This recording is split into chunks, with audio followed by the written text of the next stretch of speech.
Alright, welcome back to the channel, everyone. So today, I just finished watching Khalil Rountree versus Jamahal Hill, and man, was I impressed with Khalil. I was right in my prediction for majority of it. I said that I knew Khalil was going to win. I thought it was going to be by finish. I was wrong on that, but I was right on Khalil's strategy and his advantages. So going into this fight, I said, as far as power, they're relatively equal. I'd give probably a slight edge to Jamahal Hill. As far as speed, night and day difference for Khalil. As far as pure boxing, I'd give it to Jamahal Hill. As far as kickboxing and Muay Thai, I'd give it to Khalil. As far as wrestling and grappling and clinch work, I'd give it to Jamahal Hill. Because you look at the Yuri fight, Jamahal Hill landed so many knees and he tied him up in the clinch, but Yuri was a bit too tall, so a lot of those knees landed right here or like to the chest. Whereas I felt like Khalil, he's shorter, so Jamahal Hill definitely could have made maximize his potential on that. However, like I said, I was so impressed with Khalil. The fact that he was able to kind of school Jamahal Hill blew me away. Because it's one thing for Khalil Rountree to land those kicks. It's another thing for Khalil to actually go over top and drop Jamahal Hill. Because that's another thing I said in this fight. I said that I felt like Khalil was going to take a lot more positives from Pereira loss. I get it was a loss, but still, I felt like Khalil learned that he belongs there. He learned that he has so much heart and grit and toughness. Whereas Jamahal, not to say he's not tough or anything like that, but he's been dropped so many times in his recent fights. And I just feel like he hasn't been improving and he hasn't been taking mentally what he should be from these fights.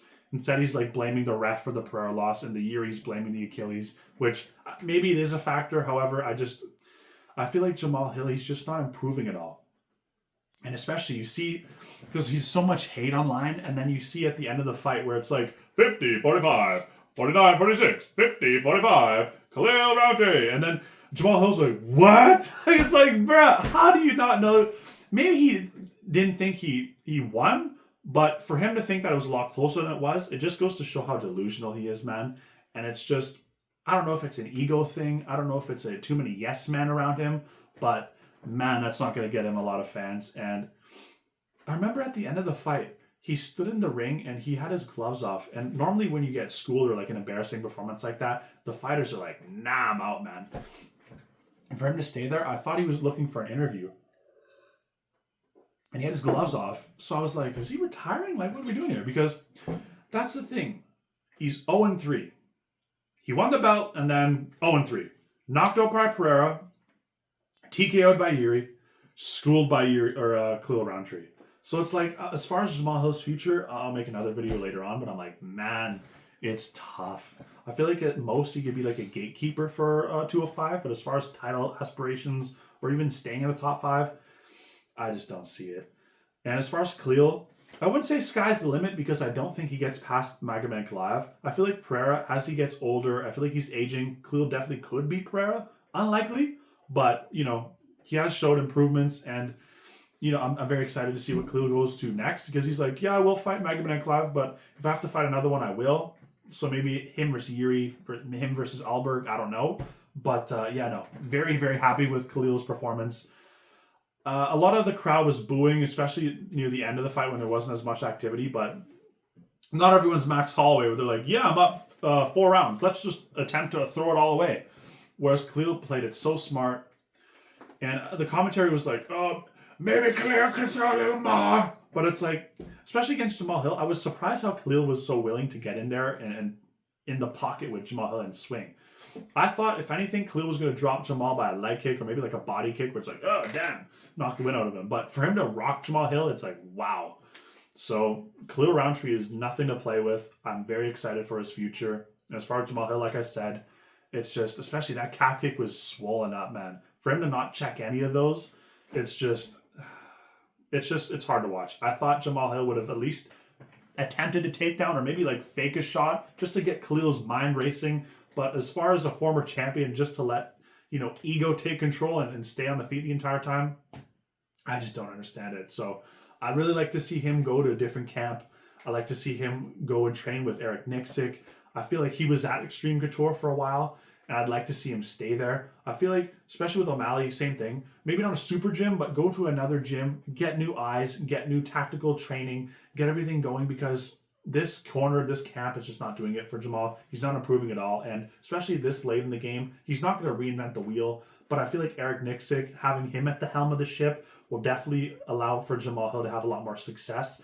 And I feel like he needs to be pushed a lot more because I get it's in the heavyweight division, but I'm sorry. If you're an elite athlete, there should be no fat to you. Not no fat, like I'm not, not bodybuilding here, but like, I don't know. I just feel like Jamahal Hill should definitely cut a bit of more weight. Maybe not cut weight, but just be more intense in the gym so that you're not as flat-footed, Because I think he gets really heavy out of camp. And for Khalil Rountree, again, he's muscle bound or whatever, but for him to keep bobbing and weaving the entire time, very impressive. He does have the 5 rounds cardio, so that's not a question. As far as Khalil Rountree, like I said, I think he might beat Pereira, but as far as make him alive, I feel like he is open for those leg kicks and calf kicks and all that, but I feel like he's not going to play that with Khalil. He's going to be like, okay, yeah, you're having success here? Okay, let's go for the takedown. So, yeah, I just don't think Khalil has the championship. I don't think he's going to be able to do that. However, top 5, 100%, he belongs there. And, yeah, as far as Khalil's future, Yuri or Alberg, 100%. That would be an amazing fight. As far as Jamahal Hill, maybe I wouldn't be surprised. And I wouldn't be disappointed if he retires because he has a lot of kids and he's been taking a lot of damage. And I think there's a lot of soul searching for Jamahal Hill coming up. And would really like to see him rebound, at least get one more win before he leaves the sport. Because it's just champion to 0-3. It's like, damn, man, it's bad. But moving on, Ignacio Bahamondes versus Rafael Fiziev. Fiziev won by decision. It was a decent fight. It's just I was a little annoyed with the lack of activity, especially like you would expect that from the heavyweights and shit, right? But as far as lightweights, I'd have thought it would have been a lot better fight. It wasn't a bad fight. It's just it felt like a lot more could have been done, especially in round 1. And as far as Rafael Fiziev, I feel like 145 is a no-brainer. I feel like he belongs in 145. Ignacio Bahamondes, he's like 6'3". It's like, how the fuck are you in heavy or lightweight, man? I feel like Bahamondes could go to 170. Rafael Fiziev could go to 145. And to me, there's definitely, you see in the fight, they looked like they were not even close to the same weight class. And as far as Rafael Fiziev, I was really annoyed when he got him down. And just he didn't really make much of it. Like, he got him down and he did those little pot shots, whatever. But I'm thinking it's like, okay, Rafael, I get in round 3 they were going at it. It's like, bada boom. Like, Bahamondes had like those Tony Ferguson style elbows. Those were sick. But as far as during the whole fight, when Rafael Fiziev got him down, it's just where are the ground and pound, like the elbows and the serious shots. And that's the thing too. Same thing with the main event. I would like to see Rafael Fiziev get a lot more dynamic. I love the takedowns, don't get me wrong, but as far as doing anything with them, he really didn't do much. So, yeah, especially letting up Bahamondes was really stupid in my opinion because especially in, I think it was end of round 2 or whatever, keep him down there and just boom, boom, boom. But it is what it is. Rafael Fiziev won. I don't think this changes anything. I still think he should go down to 145. And I was thinking, while I was watching the fight, I'm like, man, Rafael Fiziev versus Gene Silva, book that. Obviously, they can't do it right now, but in the future, if Rafael Fiziev does well in the 145 division, I would love to see that fight, especially for the title. So, yeah, Rafael Fiziev belongs in 145. Especially, he looks small against Gaethje, and then book against Bahamondes, who's like twice the size of Gaethje. It was just, I don't know, I understand the booking. I get Rafael Fiziev wanted to get into Azerbaijan because that's where he's from, or at least what he represents. So it was cool to see him win. Cool to see the crowd get behind him. But yeah, as far as Bahamondes, I don't know. I feel like he definitely could have won a few adjustments as well. And I don't think it was a robbery by any means, but yeah, it is what it is. Now, as far as the heavyweight fight, I was like, oh my God, Curtis Blades striking.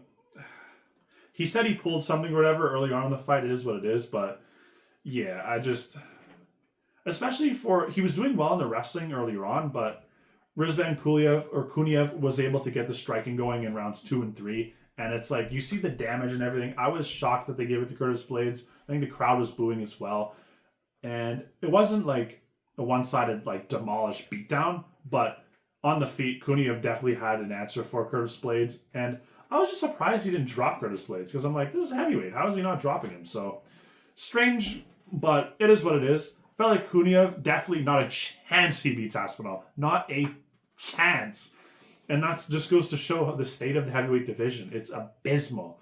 And for Curtis Blades to look like that in the fight when he just fought Aspinall, it's like heavyweight is in such trouble right now, man. So that's why if John Jones Aspinall doesn't happen and Ngannou, because Dana White's playing hard to get, and Ngannou wasn't nice to me, so we're not going to get him in the sport. Fuck the fans, who cares? So it's just classic UFC not giving a shit what the fans want. So yeah, if I'm Aspinall, I'm just laughing at this performance because I hate how they look at the loss to Curtis Blades as a loss. To me, it should have been no contest because clearly it was an injury. It's not like Curtis Blades was hammering at Tom Aspinall's knee and got him out of there. It was clearly damaged earlier on. So yeah, Aspinall has absolutely nothing to worry about as far as Rizvan Kuliev. And I get Curtis Blades won, but I feel like they're not going to punish Rizvan Kuliev. I feel like Dana White will be happy with Kuliev's performance because he did land a lot more damaging shots. And he definitely has a more entertaining style than Curtis Blades. And that's the thing, too. It's like, what are you going to do with Curtis Blades? He called out Gane, but I just don't think they're going to book that because I don't think they want Gane to lose to Curtis Blades. So I feel like I just don't know where they're going to go from here. But yeah, the UFC should definitely do a heavyweight tournament or something. Hire all these guys. It blew my mind, especially with the kickboxer. I think like Artem Vadikov or something, the guy who beat Pereira. And they offered him like the 12 and 12 or something like that. I'm like, oh my God, the UFC is so brain dead these days. It's like, you have a good star. This guy is a really good fighter. Yeah, it's pay him fuck all. Like, it's just, that goes to show how shitty your top divisions are. Because that's the thing. These lower divisions, especially like NBA, football and all that, you need to be taller. Whereas a lot of the majority of the world is shorter. So that's why you have a lot bigger talent pool down there. So for these guys, you got to incentivize them. If you're going to pay them fuck all, you're not going to get any good talent. So it just blows my mind.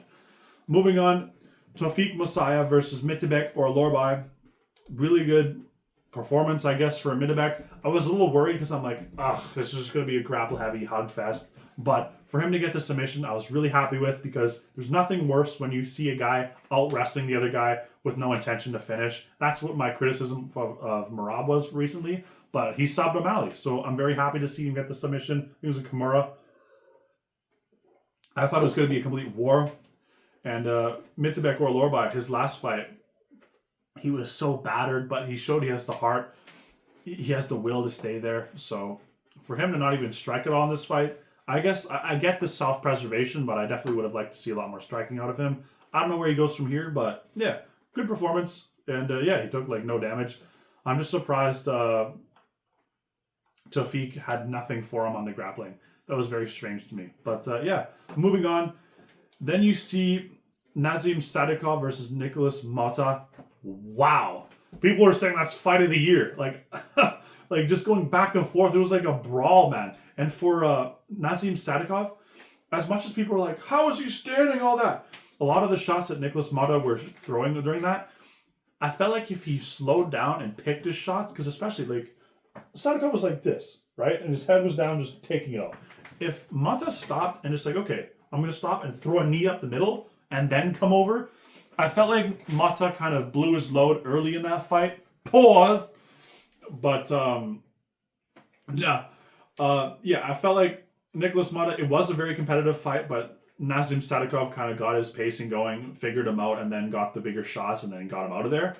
But yeah, no. As far as the fight, easily fight of the night. Amazing performance. I felt like people were saying that, Jamahal Hill versus Khalil Rountree could have been fight of the night. Nah, I feel like that would have been performance of the night for Khalil. But yeah, both of these guys deserve the 50K bonus, 100%. Mata showed a lot of toughness. I get he got finished, but at the same time, it was just an amazing fight. Really exciting. Love to watch it. And non-stop action. So good on them. Good on Nazim for getting the win.